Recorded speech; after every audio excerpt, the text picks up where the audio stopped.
মাথা ছিগিল মথাউৰি 50,000 লোক গৃহহীন হৈ পৰিছে খন্তে সময় পূৰ্বে কৰিমগঞ্জত ঘটনা সংঘটিত হৈছে মথাউৰি ছিগি নিখাৰ ভাগত হাহাকাৰ পৰিস্থিতি আমি লৈ আহিছো সবিশেষ খবৰ যেহেতু ৰাজ্যত নেৰানেপেৰা বৰষুণ অব্যাহত আছে আৰু বৰষুণৰ মাজতে হঠাৎ ছিগিল মথাউৰি কৰিমগঞ্জত যেটো ৰেড এলাৰ্ট জাৰি কৰা হৈছে আৰু কৰিমগঞ্জতে ভয়াবহ পৰিস্থিতি সৃষ্টি হোৱা দেখিবলৈ পোৱা গৈছে মথাউৰি ছিগি 50,000 লোক গৃহহীন হৈ পৰিছে হঠাৎ মথাউৰি ছিগি হাহাকাৰ পৰিস্থিতি সৃষ্টি হৈছে কৰিমগঞ্জৰ লংগাইনৰ মথাউৰি ছিগি হাহাকাৰ পৰিস্থিতি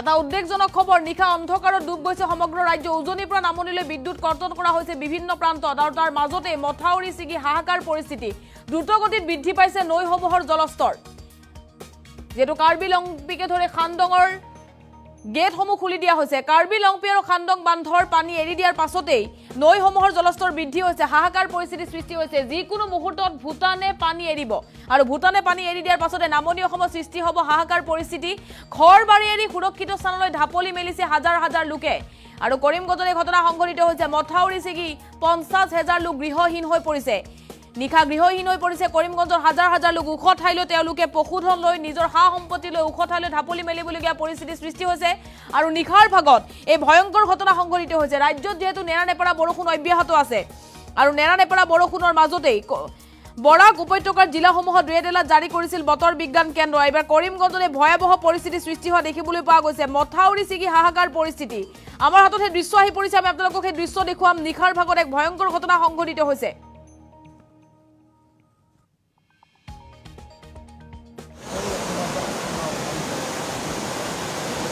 আৰু এনেদৰে মথাউৰি ছিগি হুৰাহুৰে বাগৰিছে পানী যাৰ বাবে হাহাকাৰ পৰিস্থিতি গৃহহীন হৈ পৰিছে 50,000 লোক নিমিষতে 50,000 লোকৰ মাটি ভেটি উচন হোৱাৰ পথত গৈছে নিখাৰ ভাগত এই ঘটনা সংঘটিত হৈছে খন্তে সময় পূৰ্বে হঠাৎ মথাউৰি ছিগাৰ পাছতে হাহাকাৰ পৰিস্থিতি আৰু ৰাজ্যত নেৰানেপেৰা বৰষুণৰ পাছতে এয়া ভয়াবহ পৰিস্থিতি সৃষ্টি হোৱা দেখিবলৈ পোৱা গৈছে আমি আপোনালোকক এই দৃশ্য দেখুৱাইছো কৰিমগঞ্জত এই ঘটনা সংঘটিত হৈছে আৰু কৰিমগঞ্জৰ 50,000 লোক ওখ ঠাই বিচাৰি হাহাকাৰ কৰিছে নিখাৰ ভাগত এনেদৰে জিয়াটো ভুগিবলগীয়া হৈছে হাজাৰ হাজাৰ লোকে আৰু যদিহে ভূটানে পানী এৰি দিয়ে তেতিয়াহ'লে নামনি অসমত ভয়ংকৰ পৰিস্থিতি সৃষ্টি হ'ব কেইবাখনো জিলাত প্ৰলয়ংকাৰী বানৰ সৃষ্টি হোৱাৰ আশংকা ঘনীভূত হৈছে আৰু ইয়াক আমি আপোনালোকক দৃশ্য দেখুৱাইছো কৰিমগঞ্জৰ লংগাইনৰ মথাউৰি ছিগি হাহাকাৰ পৰিস্থিতি কৰিমগঞ্জতো যেহেতু ৰেড এলাৰ্ট জাৰি কৰিছে বতৰ বিজ্ঞান কেন্দ্ৰই আৰু তাৰ পাছতে এই ভয়ংকৰ ঘটনা সংঘটিত হোৱা দেখিবলৈ পোৱা গৈছে কৰিমগঞ্জৰ এয়া লংগাইনৰ মথাউৰি ছিগি হাহাকাৰ পৰিস্থিতিৰ সৃষ্টি হৈছে আৰু এনেদৰে হুৰাহুৰে বাগৰিছে পানী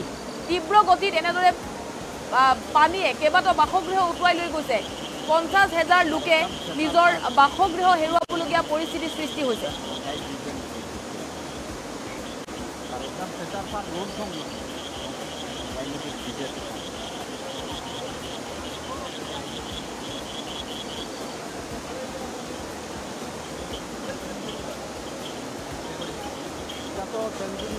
আৰু যেটো কাৰ্বি লংপিৰ পাছত খান্দং বান্ধে পানী এৰি দিছিল আৰু তাৰ পাছতে 7খন গেট খুলি দিয়াৰ পাছতে সাৱধানবাণী জাৰি কৰা হৈছিল যেহেতু ইটোৰ পাছত আনটো জলবিদ্যুৎ প্ৰকল্পৰ বান্ধৰ পানী এৰি দিয়া দেখিবলৈ পোৱা গৈছে নেৰানেপেৰা বৰষুণৰ পাছতে পানী এৰি দিবলৈ বাধ্য হৈছে কাৰ্বি লংপিৰ 4খনকৈ গেট খুলি দিয়া হৈছে খান্দং বান্ধৰ 7খনকৈ গেট খুলি দিয়া হৈছে পানী এৰাৰ লগে লগে উফন্দি উঠিছে কপিলীৰ জলপৃষ্ঠ আৰু নিশা ভয়ংকৰ পৰিস্থিতিৰ সৃষ্টি হোৱাৰ আশংকা প্ৰকাশ কৰা হৈছিল ডিমাহাছাও কাছাৰ হাইলাকান্দি কৰিমগঞ্জত ৰেড এলাৰ্ট জাৰি কৰা হৈছিল আৰু তাৰ পাছতে কৰিমগঞ্জত দেখিবলৈ পোৱা গৈছে এই হাহাকাৰ পৰিস্থিতি ৰাইজক সজাগ সাৱধান হ'বলৈ মাইক যোগেও প্ৰশাসনে আহ্বান জনাইছিল সতৰ্কবাণী জাৰি কৰি আহিছিল আৰু ইতিমধ্যে ফেনে ফুটুকাৰে কেইবাখনলৈ জলপৃষ্ঠ বৃদ্ধি পাইছে আৰু আমি আপোনালোকক এই দৃশ্য দেখুৱাইছোঁ নিশাৰ ভাগত কৰিমগঞ্জত সৃষ্টি হৈছে হাহাকাৰ পৰিস্থিতি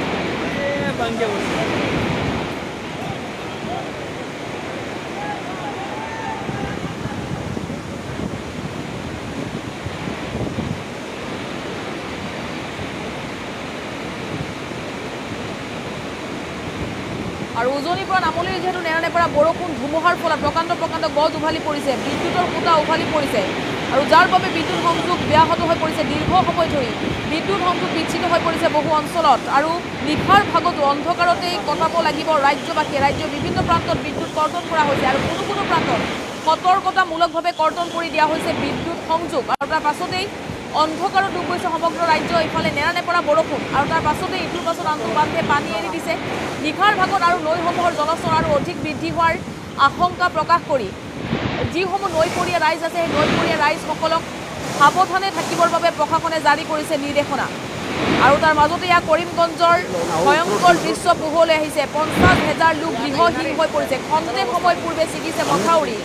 কৰিমগঞ্জৰ লংগাই নৈৰ মথাউৰি ছিগি হাহাকাৰ পৰিস্থিতি। আৰু তাৰ পাছতেই ইয়াৰ পূৰ্বে কাৰ্বি লংপিৰ পাছত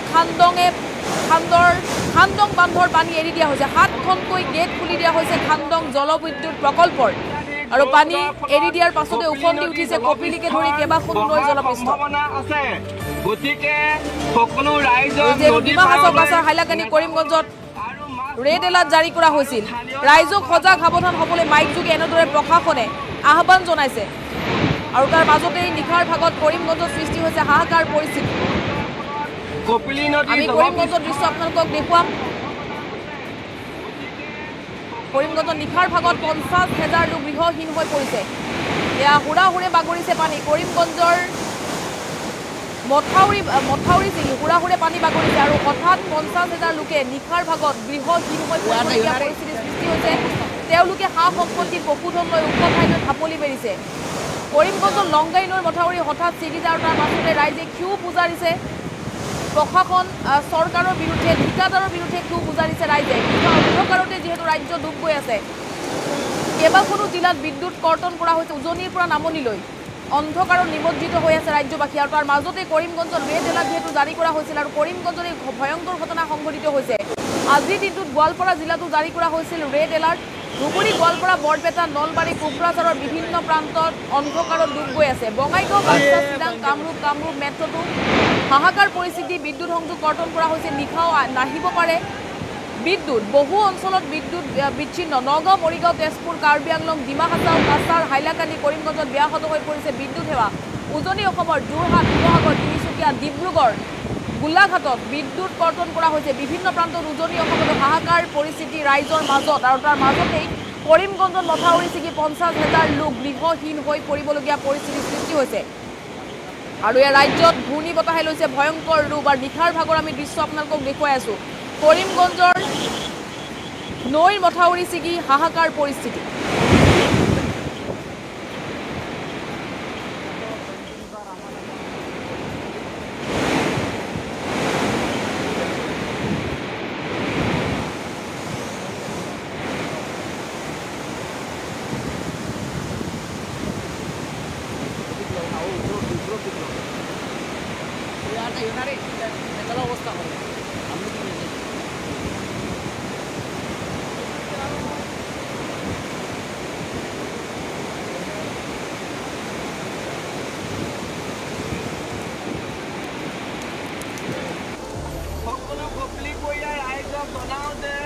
অত্যাধিক বৰষুণৰ ফলত কপিলী নদী জলপৃষ্ঠৰ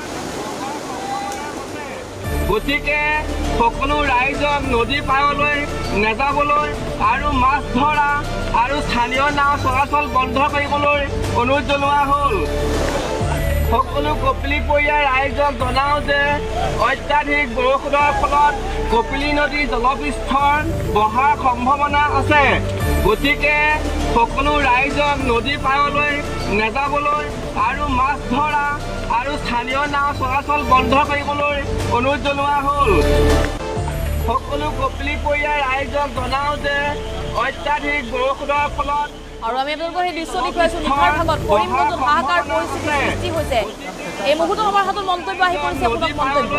নাযাবলৈ আৰু মাছ ধৰা আৰু স্থানীয় নাও চলাচল বন্ধ কৰিবলৈ অনুৰোধ জনোৱা হ'ল। এর আগে খবর পাইছেন না? এর আগে দীর্ঘদিন এর আগে আনিপুরে একটা ব্রিজ হয়েছে, আনিপুরে আমি আসলাম, তারপরে ডিসিতে গেছি। আগে কেন জিও ব্যাগ দিয়ে ব্যবস্থা কোন করলো না? আগে কেন ব্যবস্থা জিও ব্যাগ দিয়ে দেওয়া হয়েছে। কোথায় এখানে কোনো জিও ব্যাগ লেগেছে গেছে কি জনসাধারণ?